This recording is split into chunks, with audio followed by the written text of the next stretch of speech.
भाई दूज का पावन पर्व कार्तिक मास की शुक्ल पक्ष की द्वितीया तिथि को मनाया जाता है। इस दिन बहनें अपने भाइयों के माथे पर रोली और अक्षत से तिलक लगाकर उनके दीर्घायु, सुख और उज्जवल भविष्य की कामना करती है। इस पर्व से जुड़ी एक अत्यंत पौराणिक कथा भी है, जिससे सुनना और स्मरण करना अत्यंत शुभ माना गया है। ऐसे कहा जाता है कि भैया दूज के दिन ये कथा श्रद्धा और ध्यानपूर्वक सुनने से भाई के सारे संकट दूर हो जाते हैं और उनके जीवन में सुख समृद्धि आ जाती हैं। ध्यान रहे, इस कथा को पूर्ण रूप से सुनना आवश्यक है, क्योंकि आधा अधूरा सुनना शुभ नहीं माना जाता। कथा इस प्रकार है।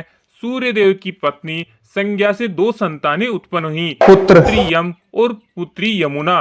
संज्ञा देवी सूर्य के प्रचंड तेज को अधिक समय तक सहन न कर सकी, इसलिए उन्होंने अपनी छाया पूर्ति का निर्माण कर उन्हें ही अपनी पुत्र पुत्री को सौंप कर वहां से चली गई।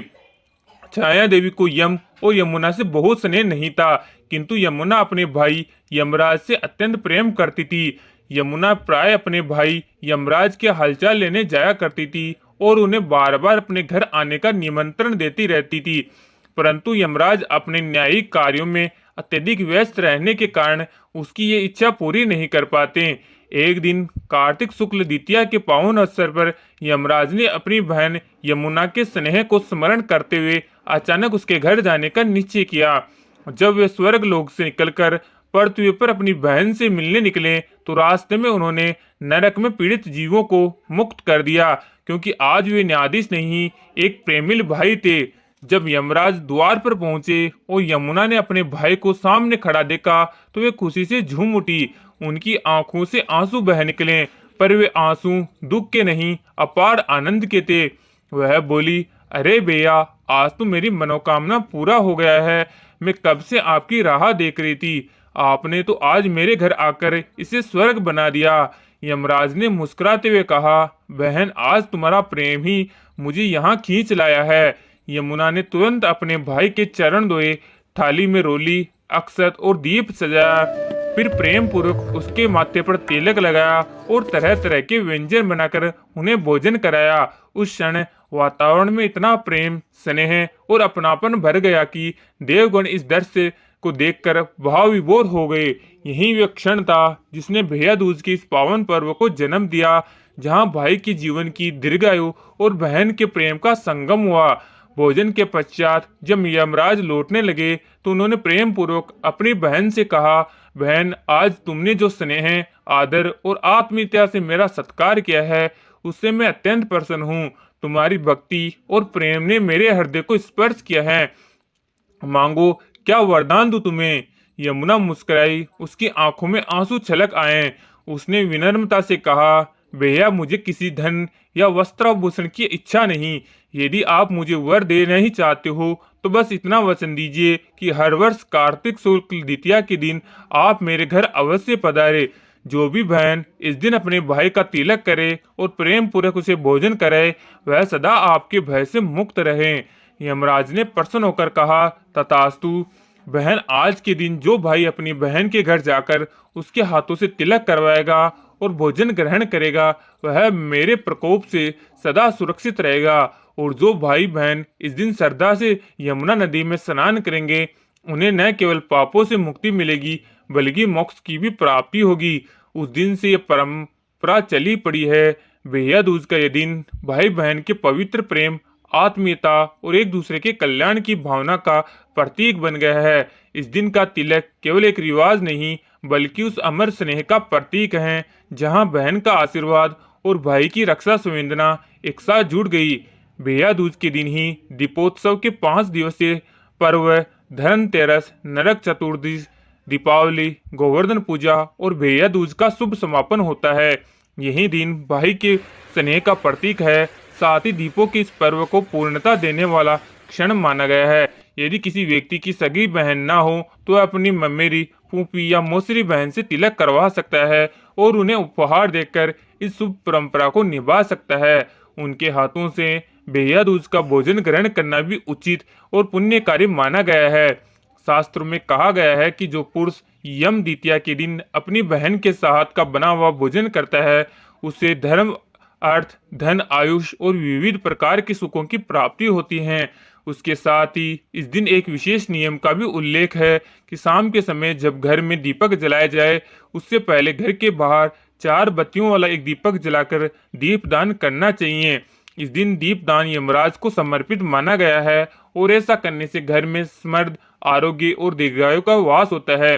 अब बात करते हैं भाई दूज की लोक कथा की। मित्रों, इस कथा को भाई दूज के दिन सुनना अत्यंत पवित्र माना गया है। पुरानी मान्यता के अनुसार भाई दूज के दिन इसे पूरे मन से अगर कोई सुन ले तो भाई के ऊपर से 7 घाट टल जाते हैं। कहते हैं बहुत समय पहले एक वृद्धा के एक बेटा और एक बेटी थी। बहन भाई से बड़ी थी। विवाह के कुछ समय बाद छोटे भाई ने अपनी बहन से मिलने की इच्छा जताई।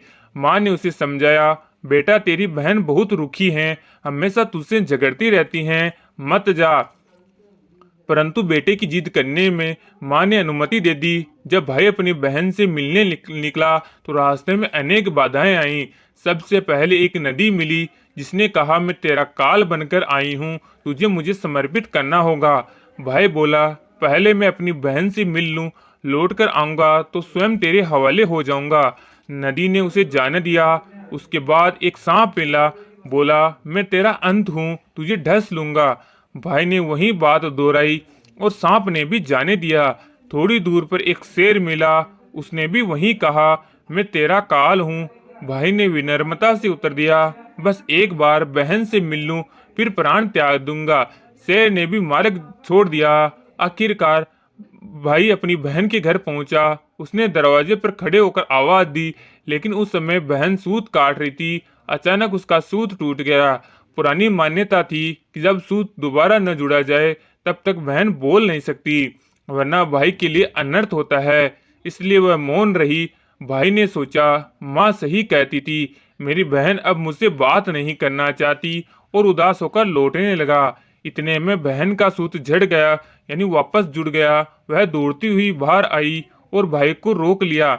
उसने सब कारण बताया और उसे प्रेम से घर ले गई। भाई को बैठाकर वह पास की सहेली के घर गई और पूछा, अगर कोई बहुत अति प्रिय अतिथि घर आए तो क्या करना चाहिए। सहेली ने मजाक में कहा, तेल से चौका लीपना, घी में चावल पकाना। बहन ने इसे सच मान लिया। जब लौट कर वैसा ही किया तो चौका सूखने का नाम नहीं लिया और चावल भी ना पका। वह दूसरी सहेली के पास गई और सब बताया। सहेली ने समझाया, तेल और घी से नहीं, पानी से चौका लीपना है और पानी में ही चावल पकाना है। अब बहन ने वैसा ही किया। इस बार भोजन तैयार हो गया। उसने बड़े प्रेम से भाई को भोजन करवाया। दोनों ने कई दिन साथ बिताए। फिर अचानक एक दिन भाई ने अपनी बहन से कहा, बहन अब मुझे जाना चाहिए, माँ घर पर अकेली हैं और मेरी प्रतीक्षा कर रही होगी। भाई ने अगले ही दिन जाने का निश्चय किया। उस सुबह बहन जल्दी उठी, गेहूं पीसा और भाई के लिए लड्डू तैयार किया। जैसे ही भाई जाने के लिए तैयार हुआ, बहन ने लड्डू उसे दे दिए। कुछ लड्डू उसने अपने बच्चों के लिए भी बचा रखे थे। बाद में जब उसने वह लड्डू बच्चों को दिए तो देखा कि लड्डुओं का रंग हरा पड़ गया है। बहन तुरंत उस चकली की ओर गई जिसमें उसने गेहूं पिसा था। वहां देखकर पता चला कि गेहूं के साथ एक छोटी सांप भी पिस गया है। यह देखकर बहन बहुत घबरा गई और सोचा, अगर भाई ये खा लेगा तो उसका क्या होगा, वह मर जाएगा। वह उसी क्षण भाई की खोज में निकल पड़ी। रास्ते में उसे भाई एक पेड़ के नीचे बैठा मिला। बहन ने पूछा, जो लड्डू मैंने तुम्हें दिए थे वे कहाँ हैं। भाई ने वह लड्डू बहन को लौटा आए।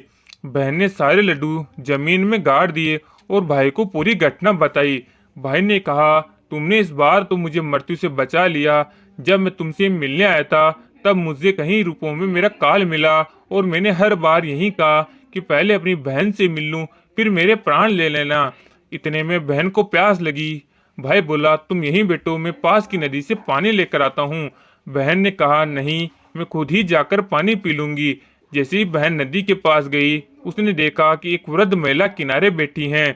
उसने महिला से पूछा, माँ आप यहाँ अकेली बैठी हो क्यों। महिला ने उत्तर दिया, मैं विधाता हूँ और एक बहन के भाई का इंतजार कर रही हूँ। बहन ने पूछा, अच्छा वह भाई कौन है। विधाता ने कहा, एक ऐसा भाई है जिसके प्रेम के कारण उसकी बहन ने एक सांप की हत्या की है। बहन तुरंत समझ गई कि विधाता उसके भाई की ही बात कर रही हैं। उसने पूछा, माँ उस बहन को अपने भाई को बचाने के लिए क्या करना चाहिए। विधाता ने कहा कि वह बहन अपने भाई को गालियां दे और उसके विवाह होने तक यदि उसको सभी आपत्तियों से बचा ले तो उसका काल टल सकता है। फिर बहन भाई के पास जाकर बोली, भाई मैं तुम्हें घर तक का स्वयं छोड़ने चलूंगी, तुम बस यहीं मेरा इंतजार करना, मैं थोड़ी ही देर में आती हूँ। बहन जल्दी से तैयार हुई। उसने शेर के लिए मांस का टुकड़ा, सांप के लिए दूध और नदी के लिए ओढ़नी ले ली थी। फिर दोनों भाई बहन घर की ओर चल पड़े। रास्ते में जैसे ही शेर उनका सामना करने के लिए आया, बहन ने तुरंत मांस का टुकड़ा शेर के सामने डाल दिया।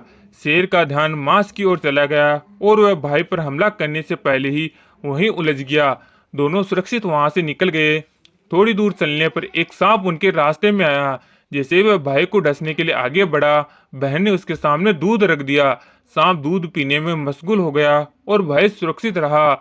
आखिरकार जब वे नदी किनारे पहुंचे, बहन ने नदी को अपनी चुनरी अर्पित की। नदी प्रसन्न हुई और उन्होंने दोनों को सुरक्षित पार करने का रास्ता दे दिया। जैसे ही भाई बहन घर पहुंचे, बहन अचानक गुस्से में भाई को डांटने लगी। माँ यह देखकर क्रोधित हो उठी और पूछी, तुम इसे क्यों लेकर आए हो। भाई ने शांत होकर कहा, माँ बहन तो बहुत ही समझदार और वीर थी, पता नहीं अचानक क्या हो गया है। कुछ ही दिनों बाद भाई के लिए विवाह का प्रस्ताव आया। विवाह निश्चित होने पर ससुराल वाले मिठाई लेकर आए। बहन बोली, पहले मेरी मिठाई बांटो फिर इसकी। वहां उपस्थित सभी लोग बहन और भाई को साथ बैठने के लिए कहने लगे। सगाई की रस्म शुरू होते ही वहां आग लग गई। बहन पहले से ही सतर्क थी क्योंकि वृद्ध महिला का धारण किए विधाता ने बताया था कि भाई पर विपदाएं आएंगी। बहन ने तुरंत आग पर काबू पा लिया और भाई की जान बचाई। सगाई से लेकर विवाह तक बहन हर समय भाई के साथ रही। विवाह में बारात की निकासी के समय उसने सबसे पहले कहा, पहले मेरी नहीं इसकी निकासी करो। उसने भाई को पीछे के द्वार से बाहर ले जाने के निर्देश दिए। जैसे ही भाई को पिछले के द्वार से ले जाया गया, आगे का द्वार टूट कर गिर पड़ा। वहां मौजूद सभी लोग समझ गए कि बहन ने अपने साहस और चतुराई से भाई की जान बचाई। फेरों के समय भी बहन अपने भाई के साथ ही बैठी रही। विवाह संपन्न होने के बाद जब नवविवाहित दंपति की रात जागरण की रस्म आरंभ हुई तो बहन ने कहा, पहले मेरी रात जगो। सब अतिथि ये सुनकर हैरान थे पर समझ गए कि बहन के इन शब्दों के पीछे कोई गहरा कारण होगा। निश्चित ही वह अपने भाई की रक्षा के लिए ऐसा कह रही होगी। लोगों ने आपस में विचार कर कहा, कोई बात नहीं, कमरे में पर्दा लगाकर इसे भी वहीं सुला दो। रात गहराई, नव दंपति सो गई। तभी एक सांप कमरे में सरकता हुआ आया। बहन पहले से ही सतर्क थी। उसने बिना डरे सांप को पकड़ा और उसे एक टोकरी में बंद कर दिया। भाई की जान बचाकर वह पहली बार निश्चिंत होकर गहरी सोई। भोर होने पर जब माँ कमरे में आई तो उन्होंने देखा कि बेटी अब तक सो रही है। माँ ने सोचा, ये जागी की तो फिर सबके सामने कुछ न कुछ कहकर मुझे लज्जित करेगी। बेहतर है मेहमानों को अभी ही विदा कर दूं। उन्होंने सभी अतिथियों को घर से विदा कर दिया। कुछ समय बाद बेटी जागी तो देखा कि घर सुनसान है। उसने माँ से पूछा, माँ सब मेहमान कहाँ गए। माँ ने उत्तर दिया, मैंने सबको विदा कर दिया। ये सुनकर बेटी बोली, माँ कृपया उन्हें तो वापस बुलाइए, जब तक सभी लौट नहीं आते मैं विदा नहीं लूंगी। माँ ने उसकी बात मानी और सभी अतिथियों को फिर से बुला लिया। सब लोग एकत्र हुए। तब बेटी ने कहा, माँ अब मैं सच बताना चाहती हूँ, कृपया मुझे क्षमा कर देना। मेरे भाई पर सांप के रूप में काल का संकट था, उसी से रक्षा के लिए मैंने ऐसा व्यवहार किया। उस दिन विधाता से हुई बात मैंने तुम्हें अब तक नहीं बताई थी। यह सुनकर माँ और भाई दोनों की आंखें नम हो गई। उनके हृदय में बेटी के लिए अपार प्रेम और गर्व उमड़ आया। सभी अतिथियों के सामने उन्होंने उसे गले लगाया और स्नेह व सम्मान के साथ विदा किया। मित्रों, अब ध्यान से सुनिए। आज मैं आपको बताने जा रहा हूँ भाई दूज की संपूर्ण पूजन सामग्री, शुभ मुहूर्त और विधि के बारे में। सबसे पहले बात करते हैं पूजन सामग्री की। एक सुंदर पूजा की थाली लीजिए, उसमें रुई, असगंध, चावल और चावल का घोल रखिए। दिया, घी ले क्योंकि यह शुभ माना जाता है।